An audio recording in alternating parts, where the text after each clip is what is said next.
Ooh, switching it up this time. Yeah. I don't speak that language, but That's fair. it sounded cool in my head. All right. Hi. Well, how are you today, James? I'm fine. Oh! We have upgraded from I'm alive to I'm fine. Yeah, I got a job, so Yeah. moving up in the world. I'm gonna cut fruit. Ooh. So, yeah. Love that for you. How are you?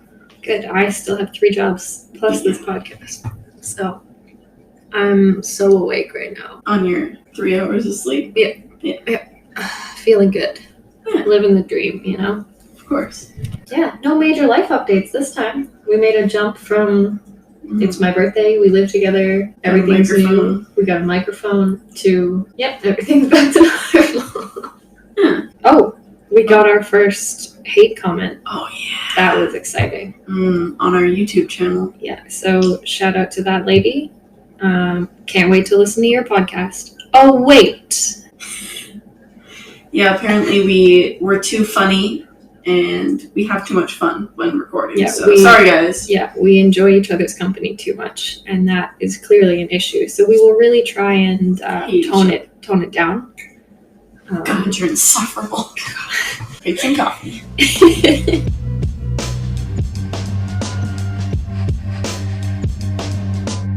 I'm Kate. And I'm Jane, and this is Creeps and Coffee. A show where we talk about the dark parts of the world around us. Cryptids, conspiracies, things that go bump in the night. And the crimes behind the scariest creatures of all, humans. Join us as we take a look at the stories sure to give you the creeps. Pull up a seat, grab a coffee, and let's have a chat.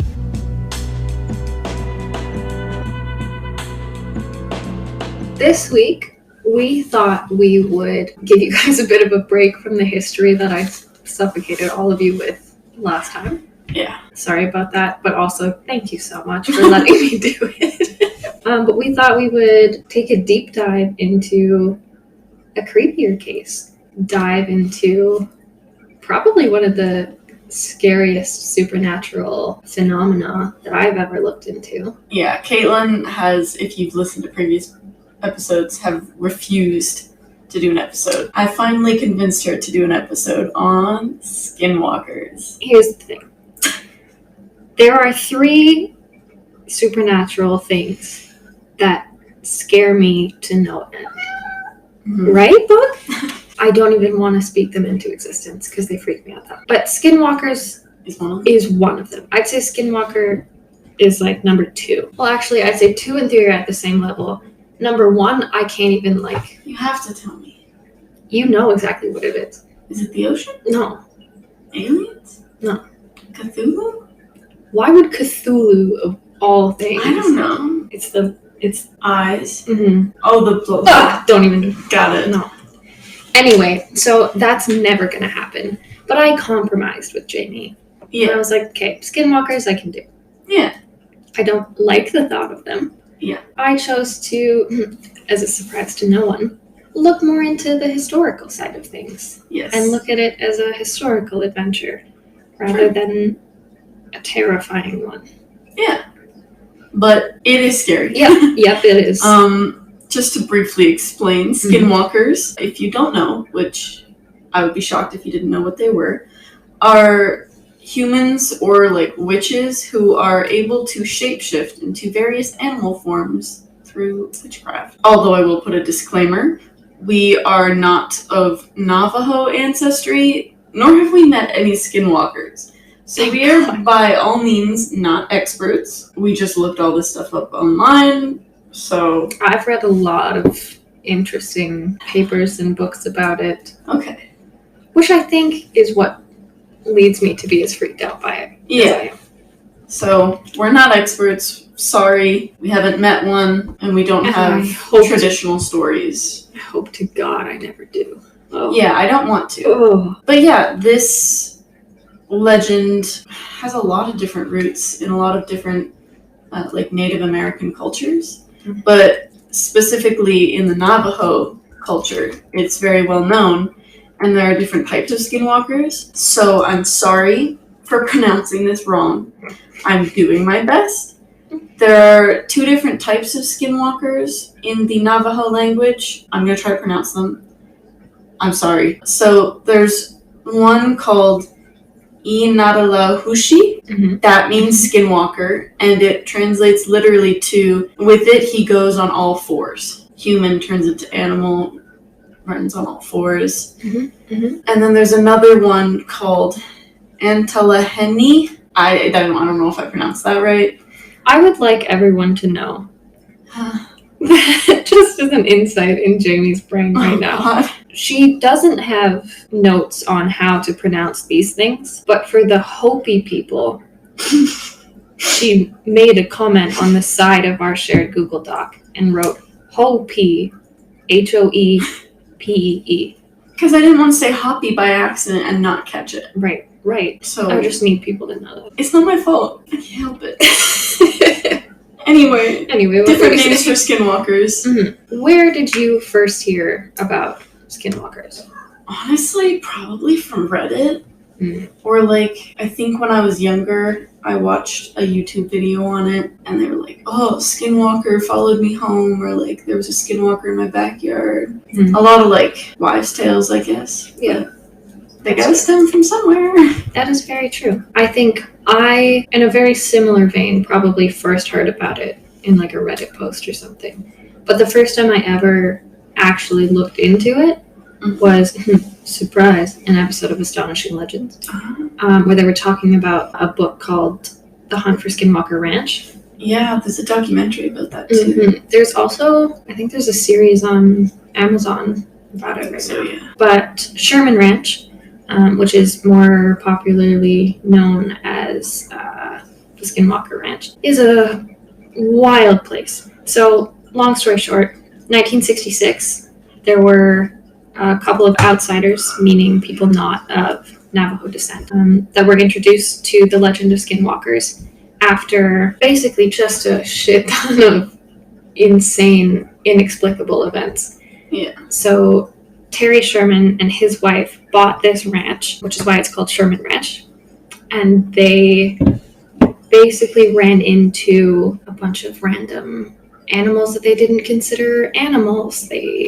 There were cattle mutilations going on. There were sightings of UFOs and all of this crazy stuff. We won't get into it because that's such a long other topic. Yeah. We'll definitely do an episode on it because it, as scary as it is to me, it is very interesting. It's good content. It's great content. But the history and the stories behind Skinwalker Ranch really brought it into sort of mainstream society, because before then, obviously, it was a traditional native tale, and there aren't a lot of it is oral tradition, right? So that's why there's not a lot of information on it. Yeah, exactly. So based on that, I think we should also give a bit of a disclaimer going off of what Jamie said, that like we're not experts on this. So some of this stuff will be all of the details that we can find, like all of the stories that we have. And I think this is one of those things where you can't fill in the gaps because it's such an important traditional story. So you can't like fill in the gaps with filler. Yeah, exactly. Yeah. Like a lot of other people will do. I think a lot of people try to kind of profit off of these ideas and make, I don't know, a bunch of TikTok stories of their experiences and try to get some sort of clout by mentioning this like scary phenomenon. Especially when it's like you don't have any proof. Yeah. Like it'd be different if you had like a video or like a picture and we could straight up go, yeah, that's a Skinwalker. Or a solid experience where it's not like, nah, you saw a deer on the highway. Yeah. Because that's a lot of people's experiences. Like, oh, I saw glowing eyes in a tree. Babe, that's an owl. Like, there are lots of things that could be a Skinwalker. There's lots of things that it probably isn't a Skinwalker, though. But to these people, it is such an important tradition. So, I don't know, I'm excited to look more into it and look at the research that we've done so far and kind of get into that. Yeah, I find it really interesting.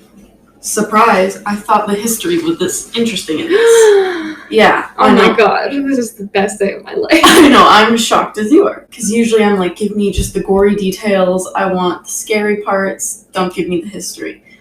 But there's actually some really interesting history parts about this. Mm-hmm. So, as I said before, there were lots of different people who have stories and their own specific legends about skinwalkers. So that includes Navajo people, the Pueblo people, Apache, Mohawk, Aztec, and Hopi people. I said it right.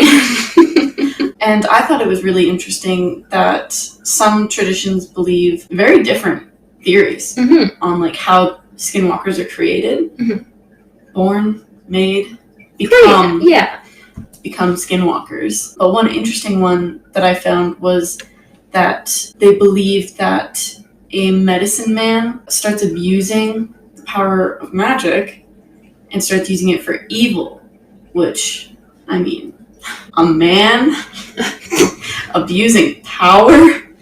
What? No! Insane. Never happened, ever. Yeah, so they say that the medicine man is given these mythical powers that they use for evil, and they use it to possess other animals or people. Meanwhile, other traditions believe that a man, woman, or child can become a skinwalker should they commit any kind of deep-seated taboo. No. So that could be like cannibalism or incest, which is the same thing with Wendigos.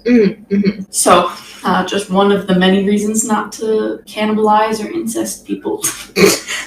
Yeah, that's why. Among other reasons. See, I think the Wendigo is the other thing that I don't like talking about. Oh, I love it. It's scary. It's terrifying. Yeah, I think the idea behind the Wendigo creation and the Skinwalker creation, I do want to point out, like, we're not saying that they're the same thing, but just that sort of origin of that, like Jamie said, like the deep-seated taboo aspect of it, like doing something that goes against the morals of the tribe and the morals of the people can really turn you into a literal representation of a monster. And if we are incorrect on any of this, feel free to email us. We like constructive criticism, and we will admit when we're wrong. Unless you're that woman on YouTube. Well, yeah. Just don't be rude. I also, the thing that I hate about that is that a child can become a skinwalker. Yeah. Because, like, children are scary. Children are so scary. And this is coming from someone, my entire purpose in life is to be a mother. I love kids. My career is working with kids. I adore children. But Jesus Christ, children are terrifying. Yeah. And that's why my number one thing is those fucking little demons. Because they're kids. Yeah. So the thought of a child skin... Well, it's the same thing with, like, children ghosts or poltergeists or whatever. They're always demons. It's never a child ghost. Like, if it's in my house and it's small and it's, like, standing in my doorway, I will kick it. Like the cats. Yeah, I will get rid of it. I will not hesitate. I'm sorry. Children are freaky. I'm not sorry. And I've worked with children most of my life. Y'all are creepy. Really I love you, but you're scary. They really are. So I think that one freaks me out. I think, obviously, the medicine man tradition is sort of the generally accepted origin story. That's what you're going to see in most Navajo tribes, in most other tribal histories. Yeah. That it's going to be a medicine man thing. But one other theory that I thought was really compelling was tied in with creation myths. And I love hearing creation myths from Indigenous people. I just think they have such a beautiful connection to the universe and to the world. And I think the tying of stories like this and these like mythical powers, tying that to nature and the natural world, it's just such a beautiful thing, even when it's an evil like this that terrifies me to my core. Yeah. But basically, in this creation myth, the skinwalkers are considered people who were once helpers of divine beings. So in Navajo stories, these people were, I guess, agents for these divine beings, these holy people, when they were first training humans in how to interact with another. So they call that the blessing way. So how to like positively make an impact on each other, to bless each other and bless the world around them. I love that. Yeah, but they they were supposed to abandon this mortal world with the holy people when basically like the training is finished. Oh. But a few decided to stay behind. So they were feeding on greed and this power.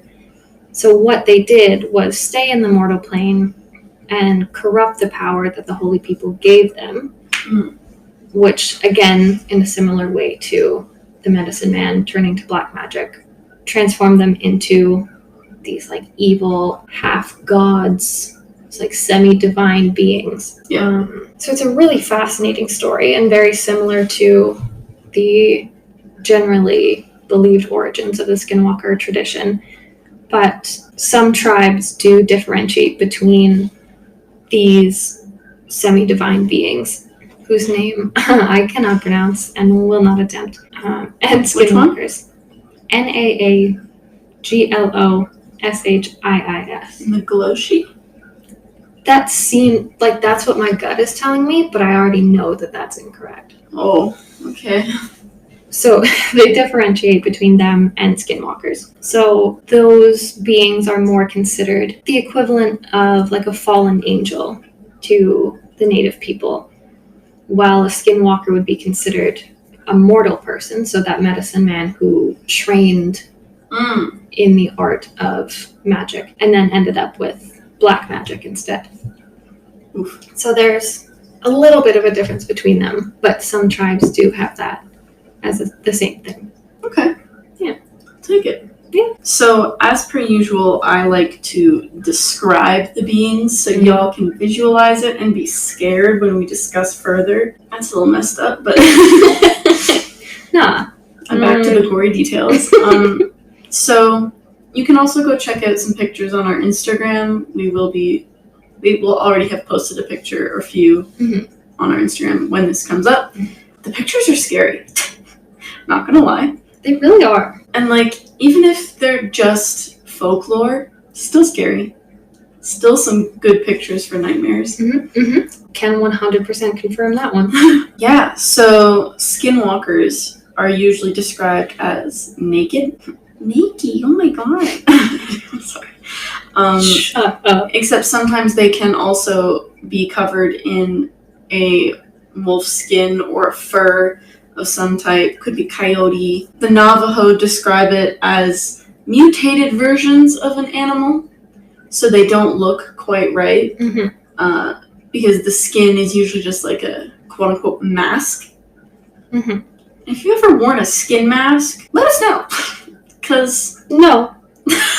Let Jamie know. DM Jamie on her personal Instagram. I don't want any part in that shit. That's some Ed Gein shit that I don't even want to get into. But then we can send them to the police. You can send them to the police. I will state firmly, if you've ever worn a skin mask, I don't want to know about it. You're a Skinwalker, email us. I'm just kidding. Literally, please don't. Because Skinwalkers are often listening to podcasts. You never know. Fair enough. Anyway, Skinwalkers are often described as being super fast and agile, impossible to catch and kill. Cool. Maybe Skinwalkers are just vampires. Super fast. That's it. We're done super for today, agile, folks. Can't kill them. Mostly show up at night. Vampire. Anyway, just kidding. So, yeah, they're basically shapeshifters like werewolves almost, except they can control when they shift. Werewolves, different story altogether. But they can be pretty much any animal, or they can turn into another human. You can be a wolf, a coyote. I sound like I'm selling this. You can be a wolf. You can be a fox, a bear. You can be an owl. You can be whatever you want. And according to Navajo legends, Skinwalkers can also sometimes have the power to read human thoughts. No, I don't like that. And, yeah, it's not great. We've mentioned this, I think, before in a previous cryptid episode.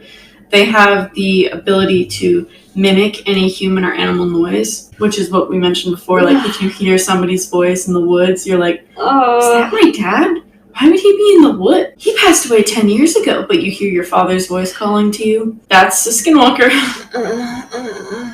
Yeah. I hate it. I hate it so much. I know. Yeah, they also apparently can use the cry of an infant or like someone's distressed scream to lure victims out of the safety of their homes to go investigate. Mm-hmm. Which I will say I literally would have fallen for, because there was one time I was in my room going to sleep and I heard like a crying animal outside. And I was like, that's a dog. So I went outside in the dark. I said, Mom, get me a flashlight. There's an animal. It was just my neighbor's dog, so it was fine. But I went in the backwoods by myself in the dark. I would have gotten killed. So just don't do that. Or go with a group of people, because I don't think they attack groups, do they? Probably. I don't know. Don't take my advice. Yeah, don't listen to Jamie. Just call the police or something. There was actually a serial killer. I guess it was more of an urban legend about a serial killer named Derek Todd Lee, the Baton Rouge killer. Oh, I don't know that. So I think it was like 2002, 2003. Mm-hmm. People were reporting that he was using like a recording of an infant crying outside of usually like single women's front doors to lure them out, as if someone had left like a distressed baby on their porch. Oh. Yeah. There was one or two, I think there were 2 Criminal Minds episodes about it, where like serial killers were doing the same thing. It was never like confirmed if he was actually doing it. The police denied it, but it's freaky to think. Yeah. And that's not a skinwalker. Humans, scariest. Enough. Yeah, exactly. But imagine if you heard an infant and then all of a sudden it was a coyote walking on 2 feet. No thanks. My thoughts exactly. Hey bud, how you doing? Nope. Sorry, I know that probably sounded very Canadian of me. Sorry, I hope you guys can understand my accent. Don't know what that's about. Jamie, if you can't tell, Jamie's gotten some feedback about her Canadian accent, and she took it to heart. I can't. It's fine. It's not a bad thing, Jamie. We are Canadian. You're just gonna have to accept that. No. Okay. Anyway, back to the joy of a skinwalker. So, as this picture, now we have this picture that Jamie has so beautifully painted for us. Mm-hmm. These terrifying creatures. Naked animals. These naked animals that aren't quite how you would picture an animal. It's generally said that humans and animals alike can easily tell a skinwalker from a real animal. Mm-hmm. So think of like if you're on a walk with your dog, mm-hmm. and you see like a deer, the dog is gonna probably react to a deer, but it's gonna maybe lunge at it, maybe try and play with it. My friend's dog almost got me killed by a deer once because he wanted to play with the babies and the mama deer was not happy about it. Yeah. But there's like a general normal response to it. Yeah. What is not a normal response would be if your dog wouldn't go near it, ears back, tail down, growling, that sort of thing, and that general feeling of being off. And that's what a lot of people report. Same with like feelings of being watched. Mm-hmm. Things feeling just off. I've heard also that like when they're around, if you're out on a walk or whatever and you think you're near one, mm-hmm. you won't hear anything else. You won't hear the buzzing of bugs. Yeah. You won't hear any birds chirping. It will be eerily quiet, mm-hmm. which I don't like. No, that I don't like quiet at all in general, let alone in nature. I like nature, but I like to hear the sounds of nature. I like to hear the squirrels chewing, the woodpeckers hitting their faces against the wood. Fun fact, woodpeckers have a third eyelid to protect their eye from the force with which they peck the wood. That's gross. Yeah. Anyway. Yeah. Nature sounds. Yeah, so when all of that stops, you're very unsettled because you know that something is off. There's always going to, even if it's just the sound of the wind, when everything is still, yeah, it's freaky. Yeah. Some people say that even a skinwalker who, if we're looking at it as like a medicine man who's been practicing black magic, even for one of them who has been doing it for a long time and has tricked a significant amount of people, they still can't get it perfectly right. There's always going to be something off about it. Mm-hmm. They can't walk properly like the animal. I was joking earlier about seeing a coyote on 2 feet, but it's something that lots of people claim to have seen, like seeing a coyote walk down the street on 2 feet like a human. There was a story that they told on Astonishing Legends about one of their friends being in Australia and seeing a kangaroo that had like a completely white face that just like was off. like it seemed like it was two separate animals put together. But it's just, there's always like one thing that leaves you thinking, okay, no, that's not it. What it's not is like if you see a flash of brown out of the corner of your eye on a highway at night, that's probably a deer. Just saying. Yeah. But I don't know, I see a lot of like really shitty descriptions and I'm like, no, you saw a deer. That was a dog. Yeah. But a natural reaction to seeing something like that is, psychologically speaking, is going to be fight or flight. Mm-hmm. You're going to want to attack it or you're going to want to run. Mm-hmm. I can already tell you, I would have the third reaction, which is freeze. Yeah. I would neither fight nor flee because I'm an idiot and my brain would just shut down. Mine would be probably freeze for about 2 seconds and then flight. That's fair. I can size up an opponent, and that's not one I want to take on. No, absolutely not. But when people interact, unfortunately, with skinwalkers, it's generally believed that they're not going to be defeated in any sense. There's maybe a small chance that if you have a bullet or a knife that's rubbed with white ash, that it could take down a skinwalker if it attacks you. But also, when are you going to have that on you?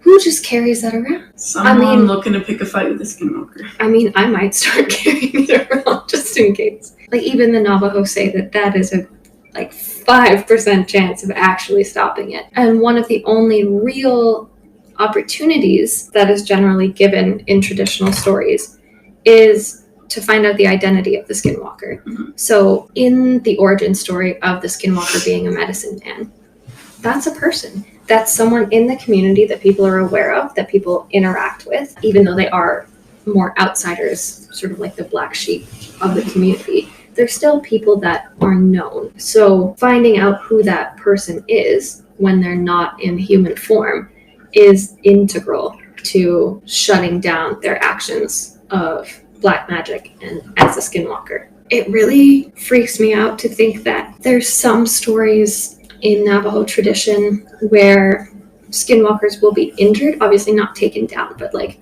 you'll get a good hit on one or like a shot, a cut, and over the next few days you'll see a medicine man with the same injury. And that, I don't like it. I don't like it at all. I know who it is. But that is one way that they would really focus on identifying, because identity really is key to them. So it's said that if a Navajo finds out the person behind the skinwalker, they could say that person's full name, address them directly, and call them out for being a skinwalker. And about 3 days later, 3-4 days, that person would either get really, really sick or they would die, depending on how significant their actions as a skinwalker had been. But they would be punished for the wrong they had committed by using this black magic against the community and against the natural teachings of the Navajo people. Because shocker, don't do that. Please don't do that. But other than knowing their name, I don't know, it's kind of like it reminds me of Rumpelstiltskin, almost. Oh, God. Where, like, he needs you to know his name, or he can do whatever he wants. I don't like that guy. Yeah. And I don't like skinwalkers, so here you go. Very different. No. No, I don't think so. Was Rumpelstiltskin a skinwalker? Just saying. Have we discovered something suspicious? We'll have to do more research. We'll get back to you on that. Can I also butt in another gross, creepy fact? Oh, please do. I love those. So another belief is that skinwalkers can steal the skin of a person. Like, literally. Right, we're back to skin masks. Yeah. If you look directly into their eyes, which that would suck, because they usually just stare at you. So if you guys make eye contact, oh, that gave me full body chills. Oh, that you can, like, they can like absorb you into them. Sexy. Oh. Anyway, they are also said to avoid the light. I don't want to. Just imagine, like, you know that feeling when you're at like a bar or something and you feel someone staring at you from across the room and you're like, oh, someone thinks I'm hot, and you look up and it's a fucking skinwalker? Ugh. That'd be my luck. People don't usually stare at me in bars.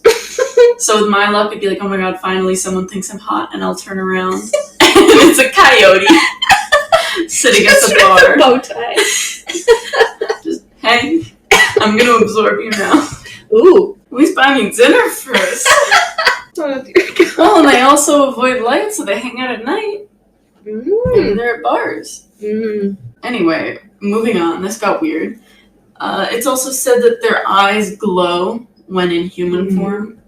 See, that's kind of like in Supernatural, how when they see like shapeshifters, they catch their eyes glowing in the camera, and that's how they know that it's a shapeshifter. Okay. Going off of that, actually, that leads me to my next point.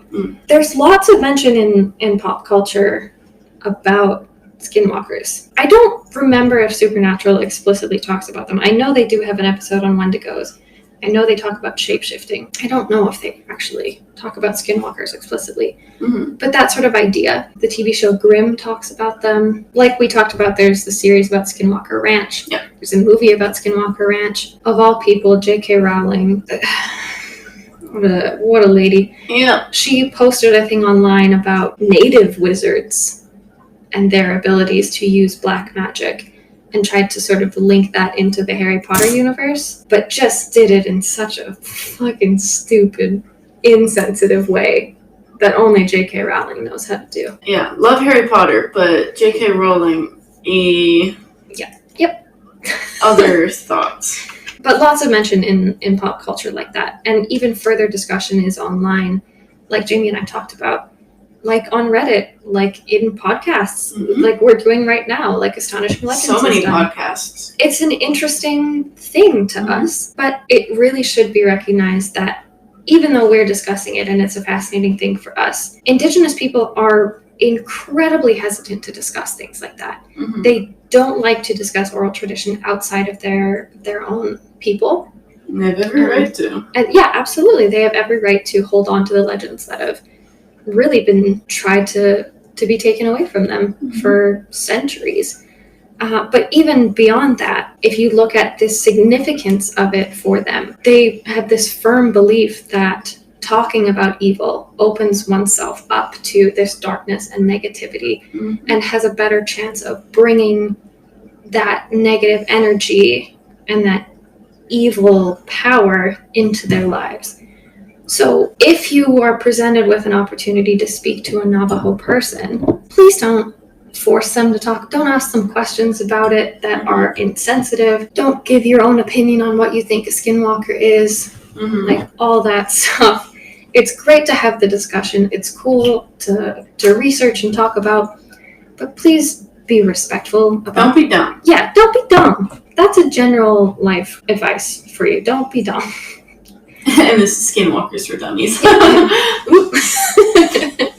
But yeah, it's an interesting thing to talk about, but I think it should be said that Jamie and I aren't blind to the fact that this isn't something that this isn't a traditional conversation that would be had about them.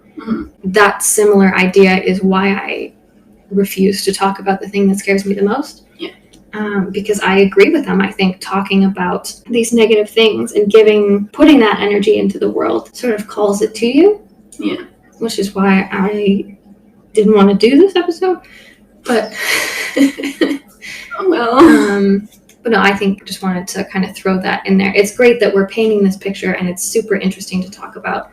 But please be cognizant of the fact that lots of people who are actually in that culture will not want to share their experiences with it. And that's okay. They have every right. Just be sensitive. Yeah. Like, that's something I learned in university is how to be sensitive with other cultures. You grew up one specific way. That's your culture, your religion, whatever it is. Understandable. But you cannot go out into the world and say, my way is better than yours. My religion makes more sense than yours. Don't do that. Don't say, but yours doesn't make sense. Just respect, sensitivity, kindness. It should be basic, but unfortunately it's not. Just spread love. Exactly. And I think going off of that, I think we should talk about similar things to skinwalkers in other societies. Because I think that's what interests me a lot about stuff like this, is that so many different cultures that you would think would have no connection to each other have very, very similar legends within them. Obviously, cultural differences that come from it, but I think it's cool to talk about some other stuff. Let's get all anthropology up in here. Yeah. So what we'll bring up next is actually Norse folklore. Teach me how to spell and pronounce things properly. Which, when you think Skinwalker, you don't really think Norse. What do you mean? At least I don't. They have a type of skinwalker who can travel in the shape of an animal, and they're said to learn secrets. And I know that's bad, but that's kind of interesting. I want to know secrets. I want to be a little squirrel listening in on secrets from people. Oh, to be a fly on the wall. Yeah. But yes, this skinwalker, this person, is said to wear an animal hide. And the most well-known example is a warrior who literally takes on the strength and stamina of a bear, called a bear shirt, or, I'm so sorry, bear sacker? I don't know how to say it, but it is the origins of the word berserker. And y'all know how much I love root words. Yeah. So when we say now, like, oh, he's going berserk, it means that someone is just flipping their shit. Yeah.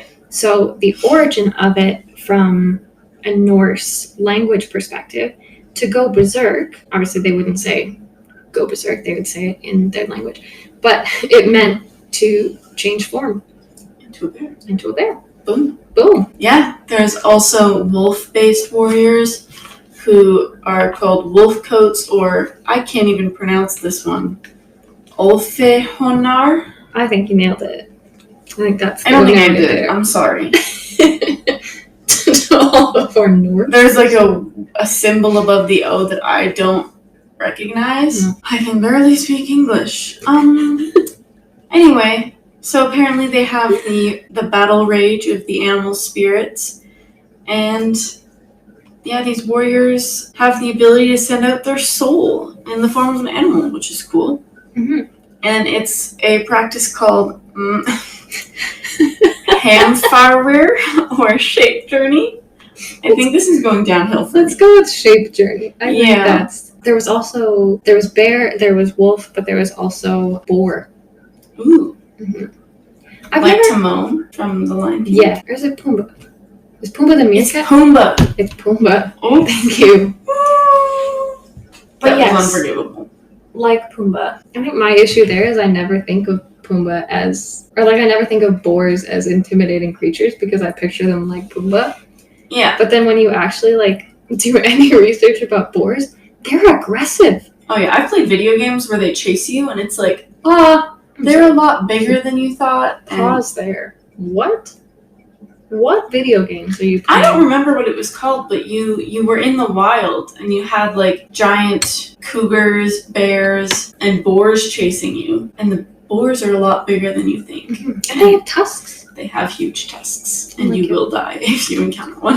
I think Norse mythology is so fascinating. I feel like it's not talked about enough. Beyond like Thor and Loki. I was gonna say, besides like the Norse gods, I don't know anything. That's fair. Maybe some Viking stuff. I love Vikings. I don't know anything about them. I know that there's Vikings. I know far too much about Vikings. But is anyone surprised at this point? No. Yeah. Useless knowledge comes in handy when you're watching Jeopardy. That's about it. But according to Norse mythology, the Norse hero Sigmund and his son Sinfjotli. That was awesome. Thank you. It helps that I studied Anglo-Saxon languages. It's about the only time that certification comes in handy. But these two legendary heroes are said to have become the Norse version of the Skinwalker for a short time after they discovered two, I guess, magic wolf skins that turned them into wolves when they put them on. So, as a medicine man would do with the pelt of a coyote or a wolf or a bear, Sigmund and Sinfjotli would wear these wolf pelts, and it's said in this myth that they were overcome by their animal instincts, and they began fighting over meat. Long story short, Sigmund almost killed Sinfiotli, and they decided to take the skins off and burn the skins so that they wouldn't do any more harm. So this is the wolf coat thing that we talked about, the wolf version of the berserker, where they're overcome by this animal desire for negative energy. Not saying that animals are bad, but just like a primal instinct, I guess. Yeah. So going off of that, in Norse mythology, it was a general consensus that the use of an animal shape or shape shifting for purposes other than, I guess, defense or like safety was considered unholy. So in a very, very similar manner to the Skinwalker and the origin of a Skinwalker as a medicine man using his power in a negative way, berserkers saw themselves as powerful ones in the community who were doing the right thing. Some may say that they were heroes in the same way that a medicine man would consider themselves a powerful being in a Navajo community, where they hold this capacity to either really, really help or really, really do a lot of harm to the community. These berserkers, to outsiders, people who weren't going berserk, were seeing them as people who were abusing their power by doing this unholy shape-shifting. They were considered these like ravenous beings. Yeah. So obviously different cultures, different perspectives, different legends altogether. But it's interesting to see how such different societies can connect in a similar story of origin. Yeah.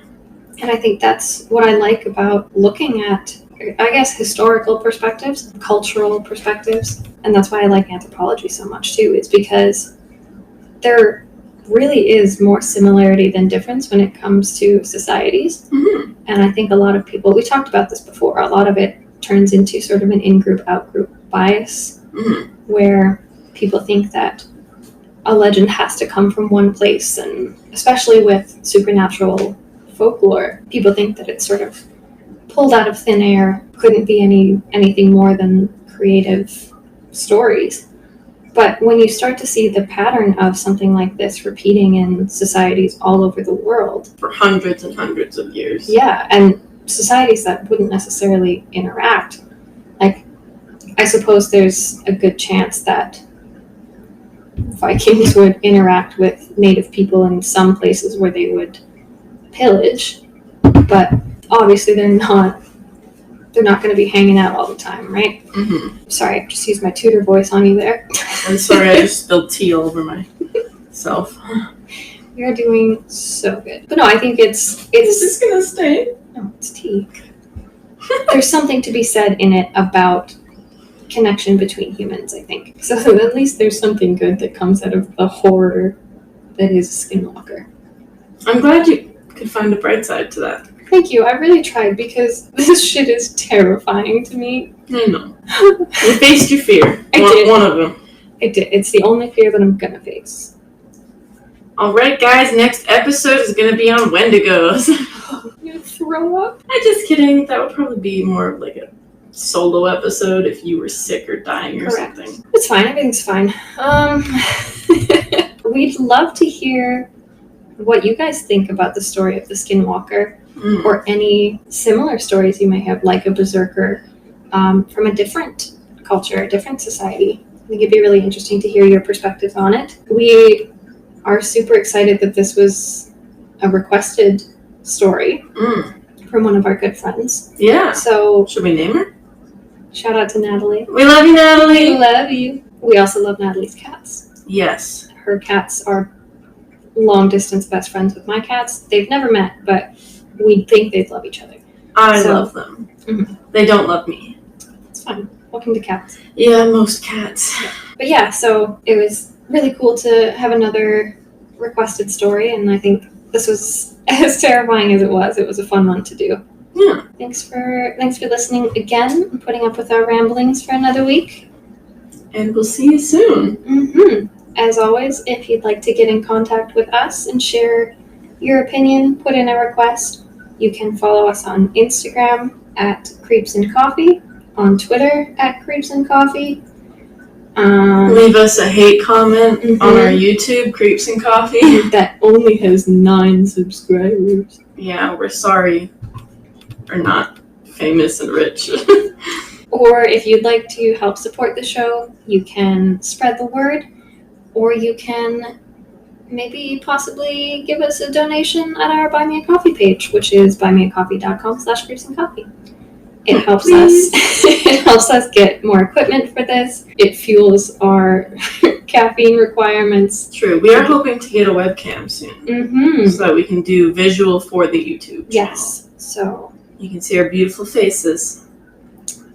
You can see our faces.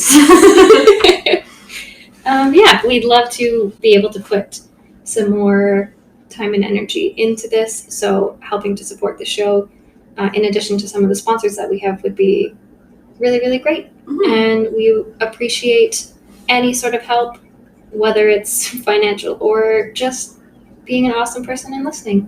Yeah. So we love you. Thank you for being so amazing.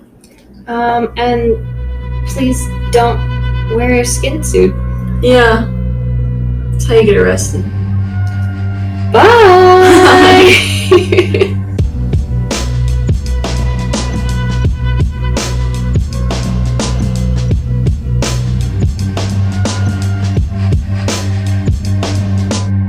Creeps and Coffee is produced and edited by us, Kate and James. Our theme music is Stuck in a Hole by Dated. For more information on where to find them, check out the link in our show notes.